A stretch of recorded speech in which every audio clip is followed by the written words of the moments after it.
I would now like to invite His Excellency Ambassador Joseph Y. Yun, the U.S. Ambassador to Malaysia, to give his welcoming remarks. Your Excellency.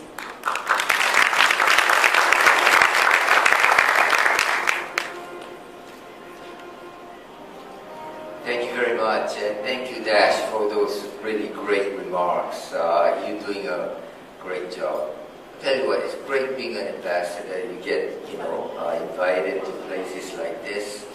You ask to speak, and you're forced to listen, And I do want to follow Dash's example and recognize Minister Kyrie. We had a great, he came to our house about 2 months ago. We were having a special event for what's called a Special World Cup.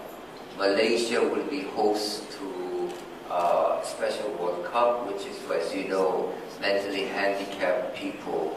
And Minister Kyrie is playing an instrumental role, raising money, making sure they have venues.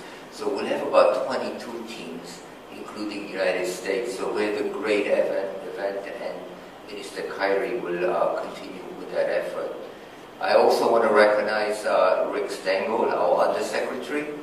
This is his first overseas visit since he got confirmed about a couple of months ago. And he's just a great man, a famous journalist.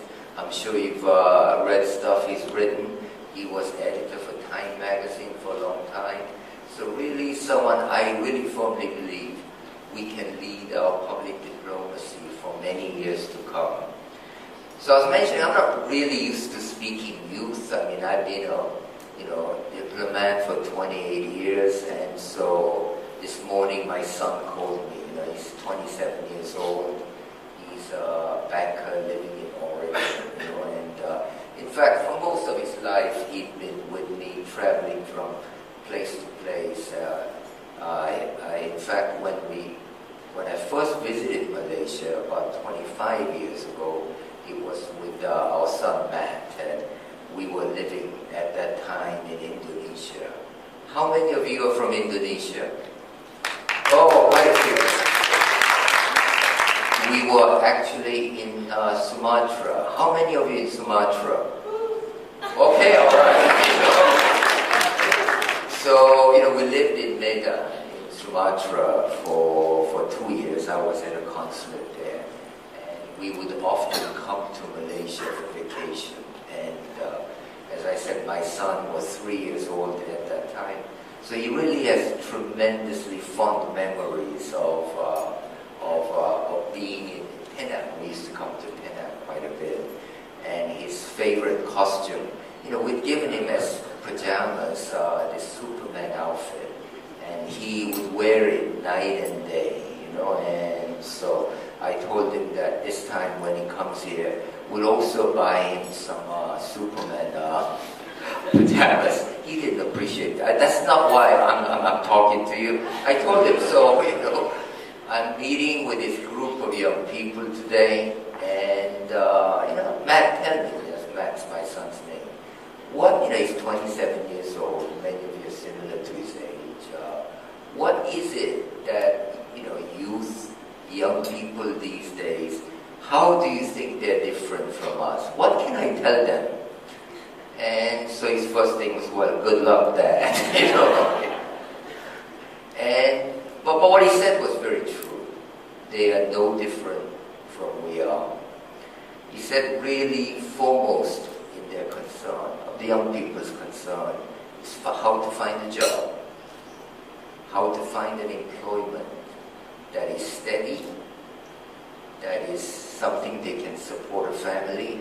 And he said he himself was very worried in the United States that in fact this has become more challenging than when we were looking for jobs 30 years ago. That in fact the idea of job security is kind of going away. And he said he felt comfortable with that.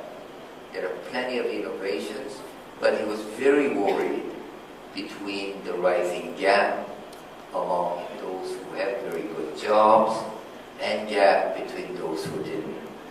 He said the basic message is job opportunity, that everyone is looking for livelihood. Second thing he said is, unlike my generation, that his generation is much more concerned with the environment. Issues like degradation, pollution, maintenance of environment protection, deforestation. And he said that should be obvious to you, Dad, because after you're gone, we'll be around a lot longer, And so I do want to thank, for all the young people, especially 10 ASEAN countries coming together.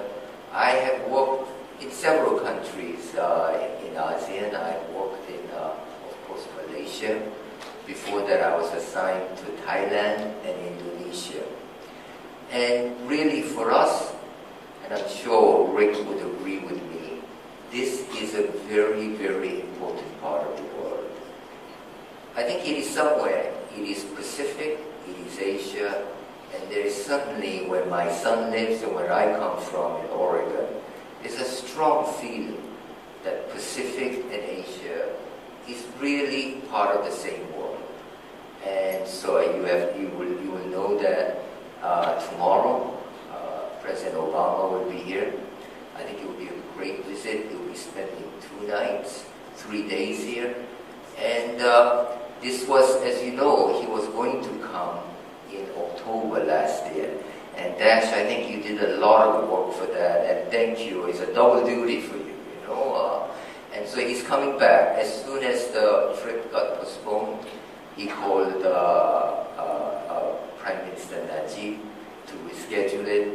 And so really, first time he's coming back to Asia, he's fulfilled his promise to come back. So right now he's in Korea. Tomorrow morning he will leave Korea to come here. He'll spend, as I said, 2 nights here, leaving on Monday to go to Manila. And so I'm really happy you will have some contact with him. I think it will be a great event, a town hall event. And he will also, of course, meet with his host, the Prime Minister. We'll have a number of meetings there.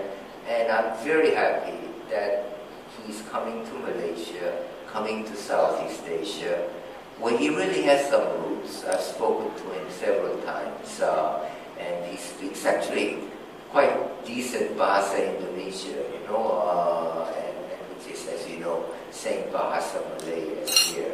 So I wanted to give him a very warm welcome, and he would be very happy to see you.